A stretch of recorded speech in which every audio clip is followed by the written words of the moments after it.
The target itself. This is what is altitude, and the altitude's normally written down in hundredths. And see that little, the little dot right there? That dot don't belong there. That's the unknown, is that dot that's in front of that slash. He doesn't belong there. I'm one of those what you would call the high government official in the FAA. I was the division chief. I was only 3 or 4 down from the admiral. I became the branch chief for the quality control. The quality control branch later on became a division, and I became a division chief, and they called it the Accidents Investigations Branch in Washington, D.C. We investigated all the airline incidences, all the accidents. I stayed there for about 6 years and then retired.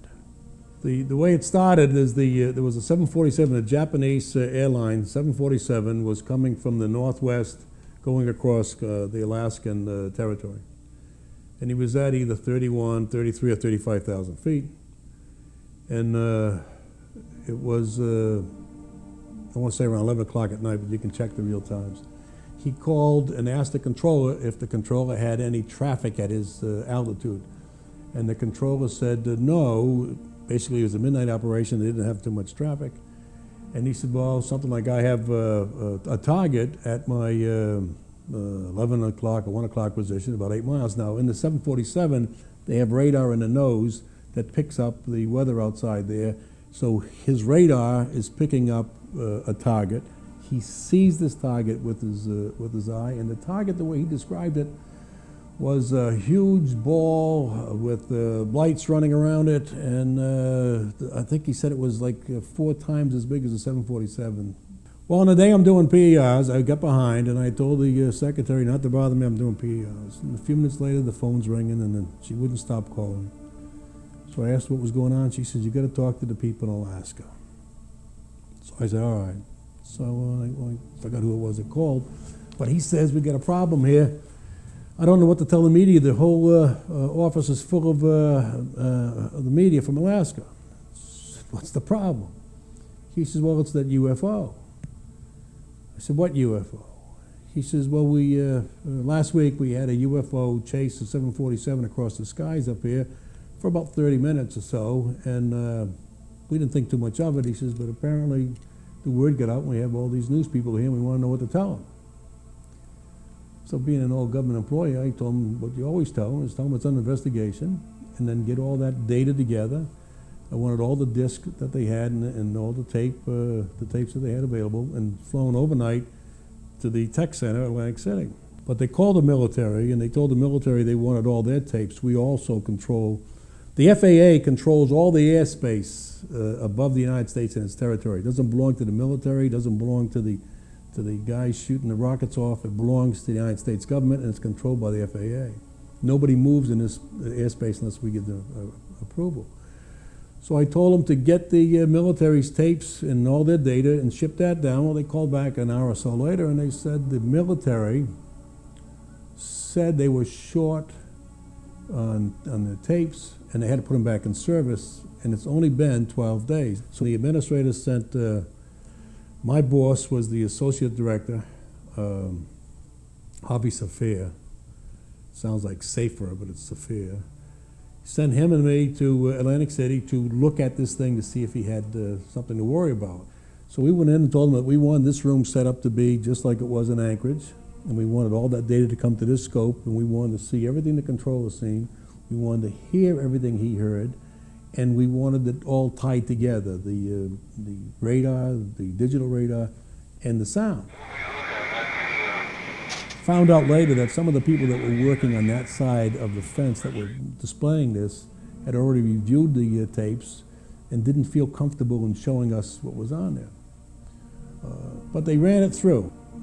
When the air traffic controller had asked the military man, do you see anything? The military guy says, yes, I have a target at such and such. 1 o'clock and 8 miles from the Japanese pilot, 747. The military man said something like, yeah, I see him 35 miles north of Anchorage, and who's that at 11 or 1 o'clock in his position?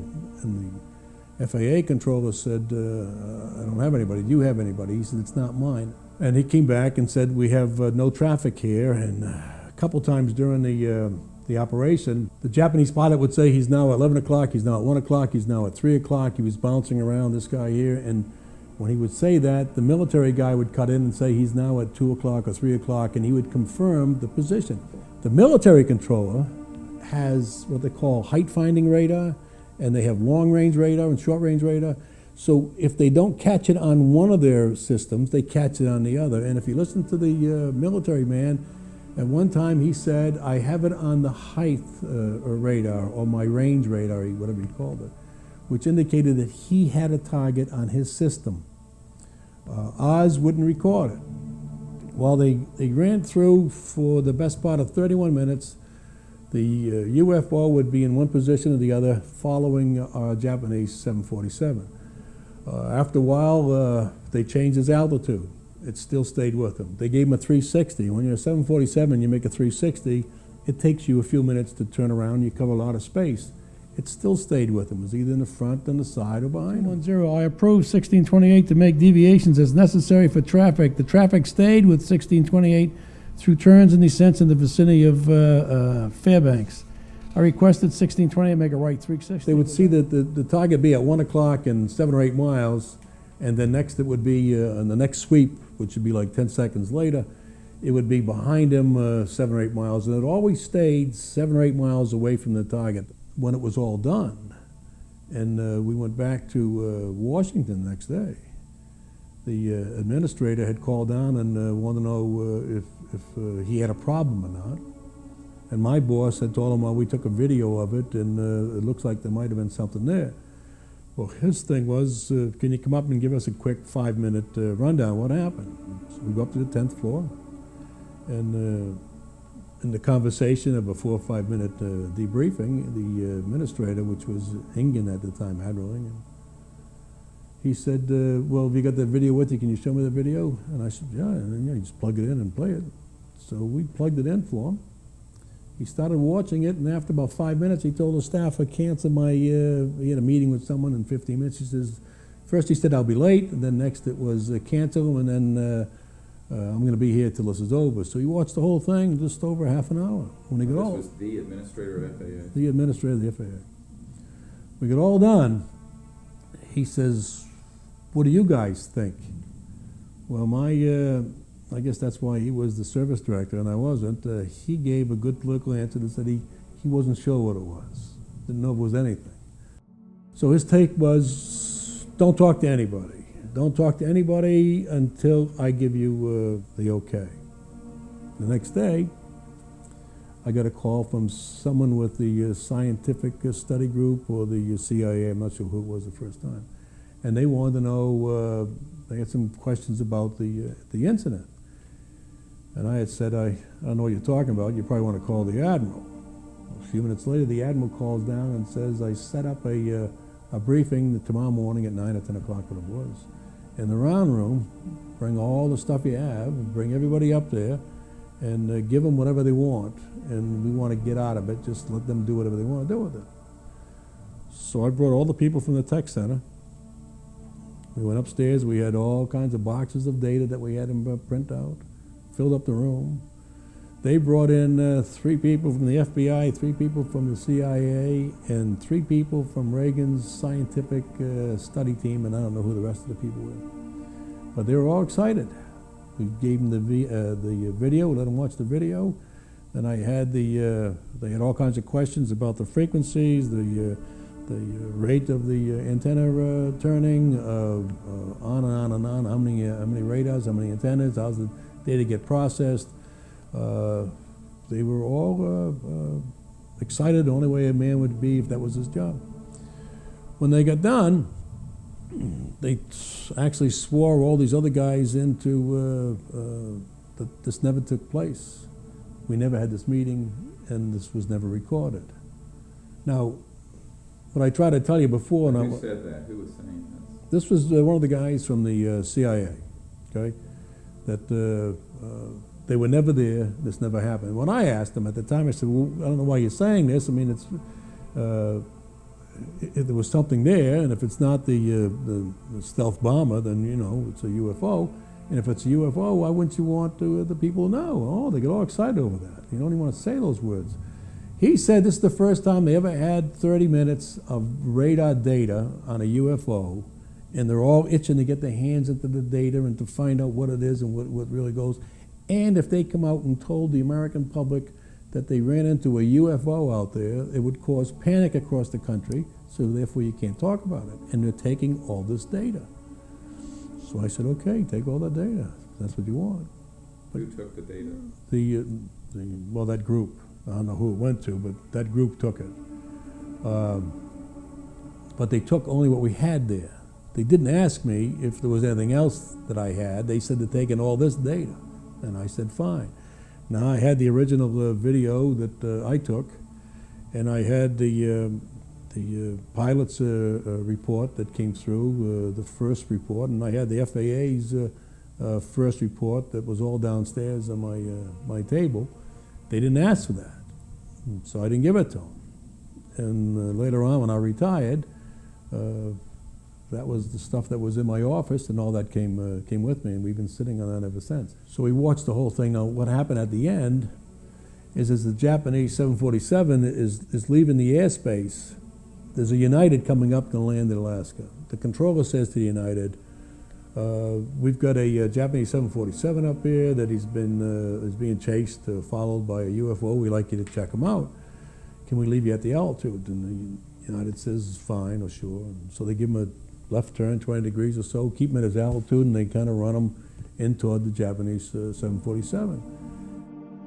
Once the two airplanes pass, that target follows the United down through the airspace until he gets on final and then disappears.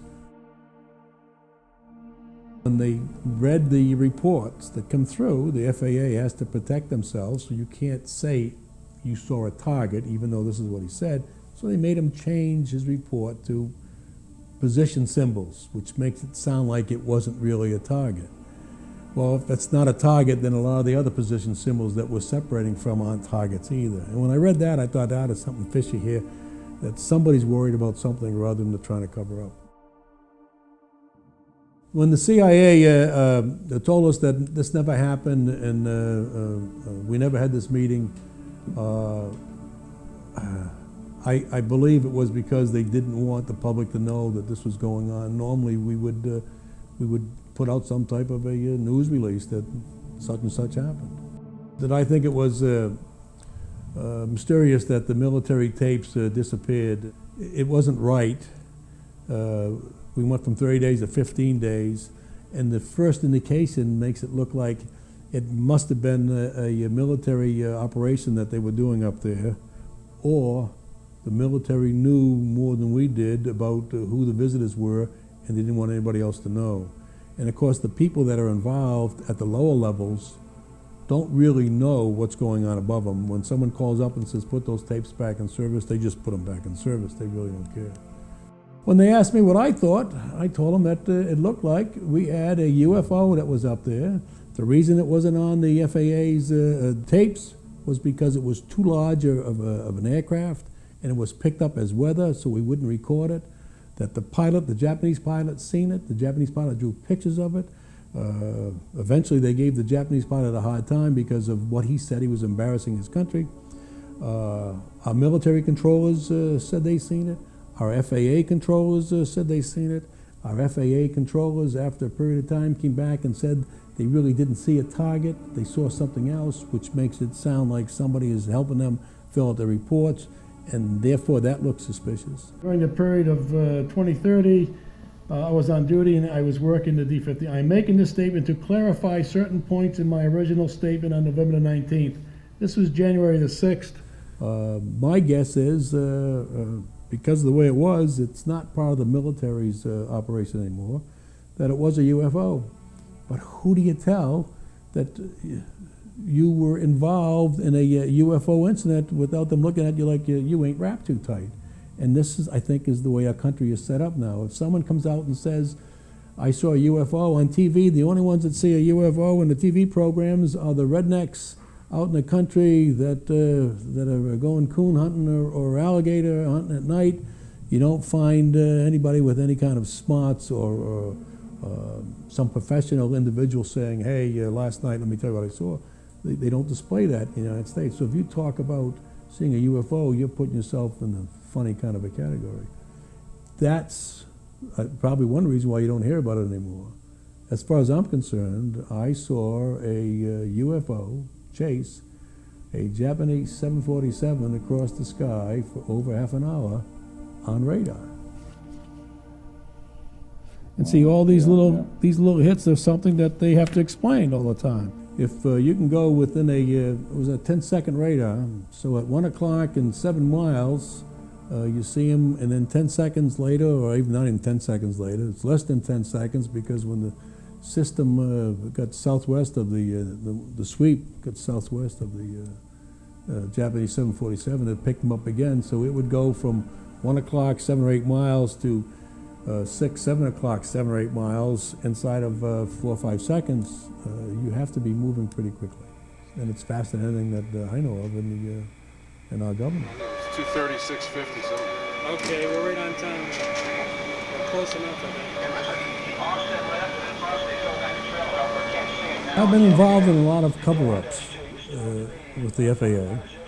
When we gave the presentation to the Reagan staff, I was behind the group that was there, and when they were speaking to the people in the room, they had all those people swear that this never happened. They never had me swear it never happened. But it always bothered me that we have these things going on, and when you see something or you hear something on the radio or TV, the news, that it's put down as it's not there. I have a hard time saying nothing because it's not there. When I first told those that I knew about this, it just died. I mean, nothing ever happens. So you look at it kind of funny, like, and it still bothers me that I've seen all this, I know all this, and like I'm walking around like with the answer, and nobody wants to ask the question to get the answer, and it kind of irritates me a little bit. And I don't believe our government should be set up that way. I think when we have something like this, that you could probably find out more about what's going on in the world. If they can travel that far, that distance, with that type of machinery, who knows what they could do here for the health of the nation, of the people, the food they could give them, the cancers we could cure. They have to know more than us to be able to travel in that speed. I sure would like to know what's going on. And that's one reason why I'm not afraid to talk about what's happening. What I can tell you is what I've seen with my own eyes, and I said, I've got a videotape, I've got I got the voice tape, I've got the reports that were filed that will confirm what I've been telling you. Those people that say that if these UFOs existed, then someday it would be on radar and that to be professionals would see it, then I can tell them that back in 1986 there were enough professional people that saw it. It was brought down to headquarters, FAA headquarters, Washington, D.C. The administrators seen the tape of it. The people that we were debriefing, they've all seen. Reagan Scientific Study Team, the three of those professors, doctors, they've seen it. As far as I was concerned, they were the ones that verified my own thoughts about it. They were very, very excited about the data. They had said at that time this was the only time, and they had used the words, a UFO was ever recorded on radar for any length of time where it's 30-some minutes, and they have all this data to look at. Now, a 30-minute radar return filled up boxes across the thing, and the boxes were stacked 2 or 3 high. There was a lot of paper data to look at. They knew the frequency now of the radar, they knew how fast it turned, they knew where it was, they had the military that confirmed it. And when I gave them my card, the CIA guy said, we're with the company, they don't say CIA. In the company, we don't have cards. We don't have company cards. They may have a card, but it's nothing to do with the company. And he said that there's nothing we can give out. I'm sure on the Admiral's calendar, they have who reserved that, or they should have, who reserved the room and who was there for the day of the briefing. Even the Admiral had to talk about it wherever he went because he canceled too many meetings to watch this thing here. And it was late at night when we got back. We got back at either 4:30, 4:45. And, he canceled his meetings. And to me, that meant that he thought it was something to say.